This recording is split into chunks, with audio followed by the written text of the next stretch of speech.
nggak secara otomatis juga asetnya. Kalau misalnya asetnya berupa tanah dan bangunan harus masuk akta ibrek terlebih dahulu. Ya, kalau seperti misalnya asetnya kita mau beli kripto, bitcoin atau benda bergerak lainnya itu kan harus ada pembuktian gitu kan. Mau seperti apa? Apakah itu mau dikonversi dan lain-lain? Nggak secara otomatis karena harus ada mekanisme dinilai terlebih dahulu appraisal. Berapa nilainya, mau dikonversi menjadi apa, apakah itu mau dimasukkan ke dalam PT biasanya, nah itu berapa lembar sahamnya dan lain-lain itu mekanisme tersendiri. Jadi nggak begitu 1 tahun nggak diperpanjang terus langsung menjadi aset PT umum gitu kan. Oke, bagaimana Ibu Vina? Sudah jelas ya? Baik, untuk Pak Joni tadi masuk juga pertanyaan Pak Martin, akun seperti OSS tadi, apakah sama gitu? Ya, jadi banyak pelaku usaha itu mungkin maksudnya lupa akun gitu. Ya, jadi kalau lupa akun OSS, akun ini ada di email sebenarnya, di dalam email yang terdaftar di OSS. Akunnya ada di dalam. Di akun ada di dalam OSS yang dalam email kita. Ya, emailnya pelaku usaha itu. Tapi kalau pelaku usaha lupa email, lupa password, ini yang susah. Nah, apalagi yang dibuat tadi oleh konsultan. Apalagi yang dibuat Biro jasa. Jadi kayak apa solusinya? Kalau lupa akun, lupa juga email. Nah, mesti ke BKPM. Tapi kalau misalnya ada kasus itu boleh WA, nanti saya bantu. Yang itu yang khusus untuk lupa akun. Khusus lupa akun mau dibantu. Tapi kalau memang ternyata lupa semuanya, lupa email juga, nah kan harus mengajukan surat tertulis ya berarti ya tadi. Ya kalau lupa email, lupa password itu agak sulit ya. Tapi kalau lupa akun OSS, saya bisa bantu. Jadi nanti caranya kita waktu ketemu akun OSS-nya, yang kita masuk login, emailnya yang lupa tadi kita ganti buat email yang baru. Jadi dia nanti ke linknya ke email yang baru. Ya, karena tidak bisa kalau lupa passwordnya email itu tidak bisa. Tidak bisa. Baik, terima kasih kepada Ibu Vina yang di tengah sudah ya. Selanjutnya dari Ibu Feni dari Indramayu, untuk Ibu Fuli, tanggung jawab perseroan perorangan yang dimiliki oleh PT yang baru itu apakah bisa? Jadi tanggung jawabnya memang harus dibedakan antara tanggung jawab pribadi dan tanggung jawab sebagai PTP. Kalau tanggung jawab PTP tadi sudah dijelaskan bahwa di dalam Undang-Undang tahun 2023 itu nomor 6 yang merupakan penegasan terhadap Undang-Undang Cipta Kerja bahwa PTP ini adalah badan hukum. Kalau sudah dinyatakan dia sebagai badan hukum, berarti tanggung jawabnya adalah terpisah dari tanggung jawab pribadi. Tapi apakah sampai ke dalam harta pribadi? Iya.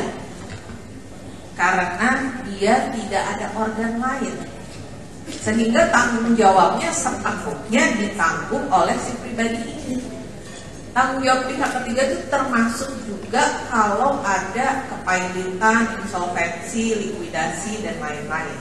Nah ini yang menjadi persoalan.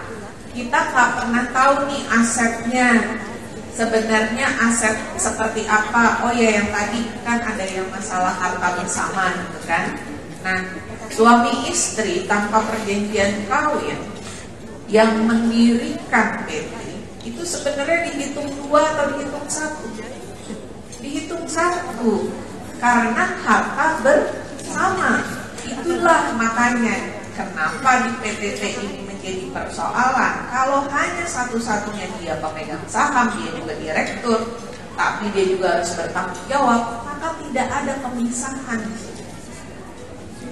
Secara konsep yang tadi saya tegaskan, di pagi hari saya sudah menyampaikan bahwa ada yang namanya teori pemisahan harta kekayaan dan teori organ ini tidak diterapkan dengan tepat di dalam PTP tersebut.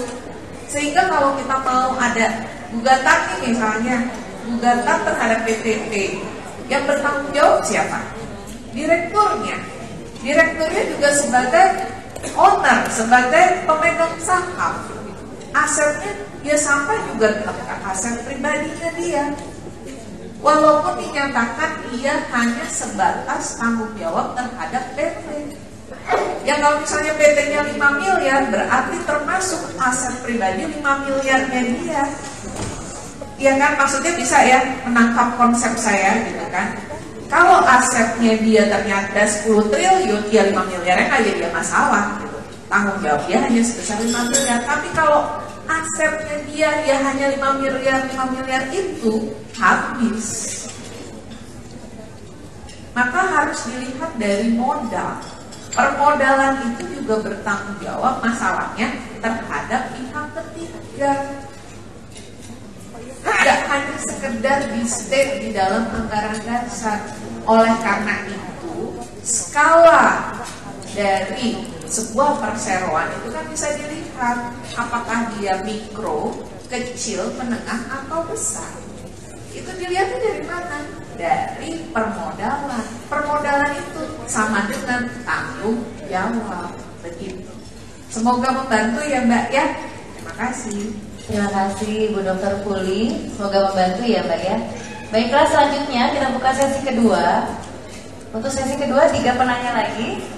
Dari sebelah, wow, di sayap kiri luar biasa. Yang tadi boleh, yang putih dulu boleh ya. Saya dari sisi lain, dari yang sebelah kanan Bapak yang angkat tangan di belakang. Silakan nanti penanya kedua, yang duluan di tengah ini. Yang di tengah ada?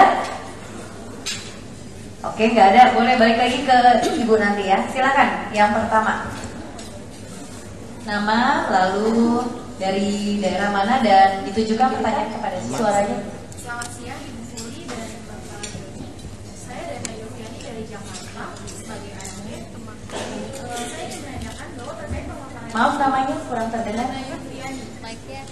Yofiani. Dana Yofiani. Yana. Dana.